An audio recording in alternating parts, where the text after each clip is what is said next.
I came into this show really wanting to discuss with you was your state senator, Rob Portman. He's not your state senator. He's a U.S. senator from your state who you have spoken about on this show before, and he made a little news this week. What's going on there? What a piece of shit. Okay, what's round on the end, high in the middle?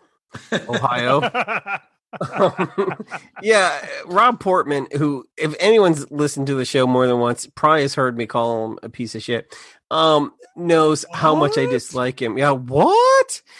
Rob Portman, when Trump was elected, Rob Portman said, I'm going to be that effect, that mild effect on him. I'm going to rein him back in. And a couple days ago, he said he was not running for re-election. And that was kind of upsetting for a lot of us because we really thought Senator Portman needed, to get his medicine, to finally get not elected. He needed to run that race and hear from voters about what a lousy job he did for the last 4 years at least, but even before that, but at least the last 4 years, he betrayed Ohioans and pretty much America on how every time he went with Trump, he kept ignoring all the terrible things. And it was a real disservice. And he happens to be one of the 10 Republican senators who came up with a compromise plan this weekend that they proposed to the White House to try to come to some type of a bipartisan agreement over a COVID relief bill. Now, for those of you who follow the news, you probably already heard about this. The Biden administration had put forward a $1.9 billion package. These senators, thank you, a $1.9 trillion package, Greg is right. And these senators pared it back to about $600 billion by changing some ideas here and there. We don't need to go into those details now unless you guys want to. But I'm curious as to whether you think the Democrats should take this olive branch and go with that package, try to negotiate something between the two, or they should hold out for a much more robust package, which would mean passing it through reconciliation. I just want to say my thing in all of this is, and Canada has dropped the ball as well. Listeners who regularly listen know that I'm American. I live in Canada. Canada's dropped the ball. The U.S. has dropped the ball. The point is, North America is incredibly wealthy. Okay? It can afford to do this.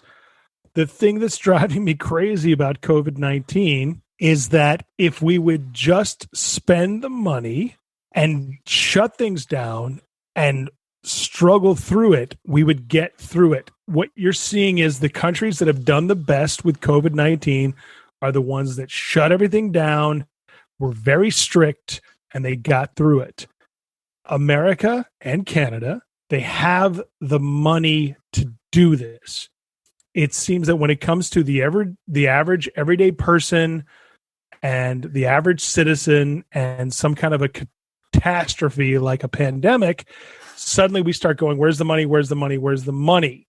We don't question these things when it comes to an attack on the country or some kind of a military thing we need to do or whatever. We have the money. Spend the money, shut things down, take care of the people, get through the pandemic. Period. Okay. I'm gonna take issue here, and I'm gonna go out on a kind of a contrarian view. Kevin, things. you ignorant slut. First of all, I personally would like to see the $1.9 trillion proposal become law. But that said, there's some good about what's happening now. The Republican Party over the last 4 years got away from whatever core ideals they had. And I never particularly accepted their core ideals as politically right, but at least they had principles. And one of them was being fiscal conservatives. I think it's a good thing right now that Republicans are going back to that as a rallying point, even though it's stopping us from achieving our goal, which is to infuse as much money into the economy as needed to get through COVID relief.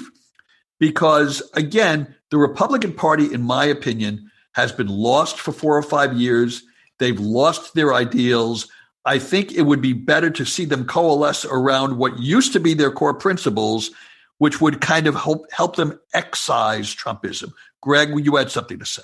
Yeah, you know what? I agree completely. And this is the thing that drives me nuts about Portman. is that, for 4 years, he was like, oh boy, I'm going to be that voice of reason in the room with Trump. And he wasn't. And you're right. They should be fiscally conservative. And yet they spent money like it was going out of style. And now 3 weeks in, they're like, you know what? I know there's like 4,000 people dying every day, but I think we really should think about money. Now we should think about money. Literally, I just saw on the TV there were 3 Republican governors who were complaining. They waited until 2 weeks after Trump left office, and they were like, I'm not really happy with the federal rollout of the vaccine. And someone was like, well, do you take account with the Trump administration? They're like, Trump's not in office. This is Biden's fault. And they were like, well, but Biden. And they were like, no, this is Biden's fault. He needs to fix this now. And everyone was like, what the hell? And it's great that they are fiscally conservative, but where were they fiscally conservative? I don't know, a month ago. Okay. Where were they fiscally? Well, we're in agreement. Yeah. We're in agreement. Yeah. And then there's one other point I wanted to add. A lot of Democrats, and especially on the very progressive liberal side, are saying this is the problem. We try to get bipartisanship and then we get watered down legislation that does nothing. Democrats should hold the line. They've got their 50 votes plus Kamala Harris as vice president would be a 50, vote number 51. They should push this through reconciliation. Now, we're political wonks. I think the 3 of us understand what that means. I don't think that a lot of Democrats really understand. Do you remember in about 2017 or 2018, there was a big vote on doing away with the ACA, doing away with Obamacare. And there was a dramatic moment late at night in the Senate when the Republicans had 52 votes if they all stuck together at that point in time. Susan Collins had voted against it, and Lisa Murkowski had voted against it. And John McCain came to the floor, and he was the make or break vote. And everybody remembers that moment because it's iconic now. He put his thumb in the air, and then he went thumbs down, and he voted against it. Even Democrats loved John McCain at that moment. Yeah. Well, do you know why he was voting against it? Because the Republicans were going to do exactly what the Democrats want to do now.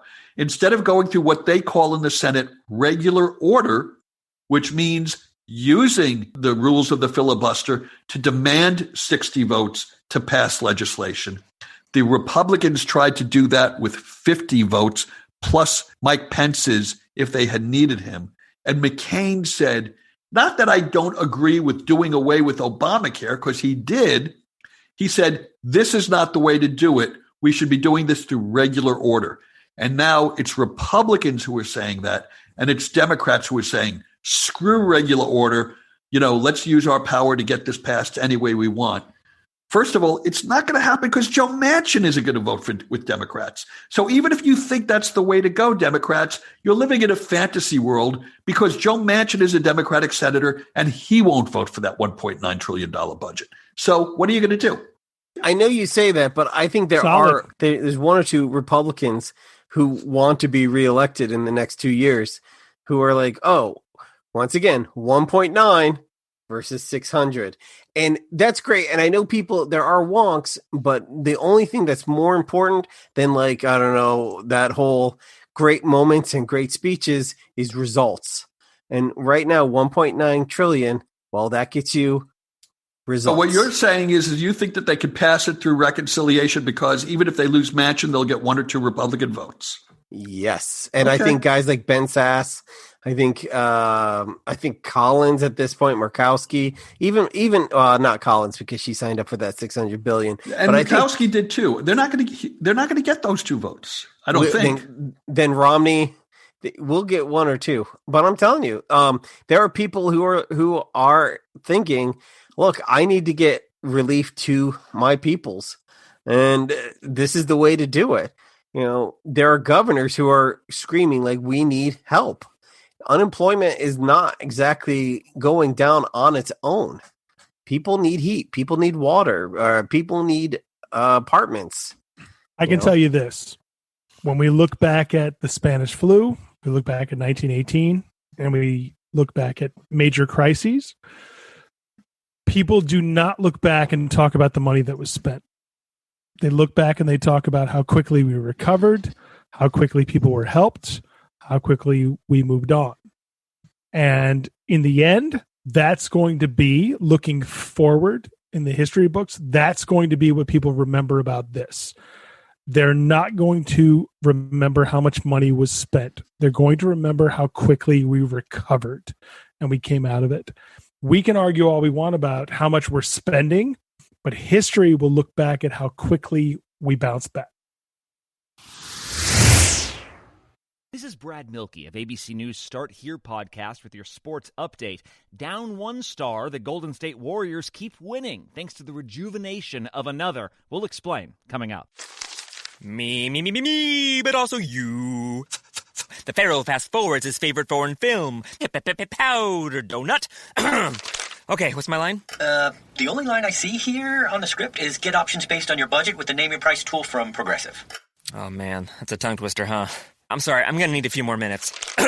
Bulbous Walrus, the Bulbous Walrus. The Name Your Price tool, only from Progressive. The owl ran afoul of the comatose coxswain. Progressive Casualty Insurance Company and affiliates. Price and coverage match limited by state law. Warrior star Klay Thompson is out for the 2021 season with a torn Achilles tendon, but in his absence, two-time MVP Steph Curry has stepped up in a big way. Curry sits near the top of the league in points scored and three-pointers made and set a new personal best with 62 points in a single game. This ABC Sports Update was brought to you by Progressive. Drivers who switch to Progressive can save an average of $668.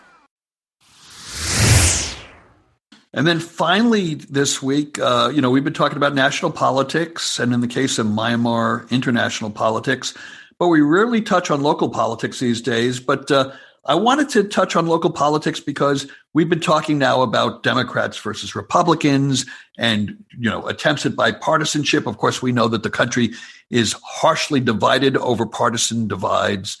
But there is one place where bipartisanship has proven truly effective recently, and it's in Los Angeles, California. And it's bipartisanship around the topic of corruption. Because the Los Angeles City Council has a new corruption scandal that has ensnarled both Republicans and Democrats. And it's a freaking doozy. If you don't know what I'm talking about, you should go Google it, because this is corruption old style, where they're not only taking cash in bathrooms and they're not only taking poker chips in return for political favors, but they're taking hookers. It's great.